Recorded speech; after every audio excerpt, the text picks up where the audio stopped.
আর্জেন্টিনার নাটকীয় জয়ে দুই ভাগে বিভক্ত সামাজিক মাধ্যম। একদিকে আনন্দে ভাসছে ডিফেন্ডিং চ্যাম্পিয়ন দলের সমর্থকরা, অন্যদিকে অনেকেই অভিযোগের আঙুল তুলছেন ফিফার পক্ষপাতিত্বের দিকে। মেসিদের লড়াকু মানসিকতার প্রশংসা করে চিত্রনায়িকা পূর্ণিমা লিখেছেন, আর্জেন্টিনার জন্য কি দুর্দান্ত একটি রাত। যখন সারা বিশ্ব ভেবেছিল সব শেষ, মেসি এবং তার যোদ্ধারা দেখিয়ে দিলেন সত্যিকারের চ্যাম্পিয়নদের হৃদস্পন্দন কেমন হয়। আরেক অভিনেত্রী পরিমণি নিজের স্বভাবসুলভ হাস্যরস ভঙ্গিতে লিখেছেন, হাসপাতালে পা ভাঙা রোগীদের ফুটবল খেলা দেখা নিষেধ, আমি কিছুই জানি না। আমেরিকায় একসঙ্গে খেলা দেখেছেন অভিনেতা অমিত হাসান, চঞ্চল চৌধুরী, ইমন এবং লেখক সাদাত হুসাইন।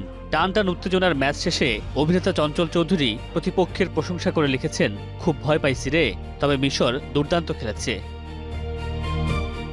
মেসির অবিশ্বাস্য প্রত্যাবর্তনে মুগ্ধ ছোট পর্দার অভিনেতা তৌসিফ মাহবুব নিজের অনুভূতি প্রকাশ করে লিখেছেন, পৃথিবীর সেরাদের কাছ থেকে সেরা কামব্যাক।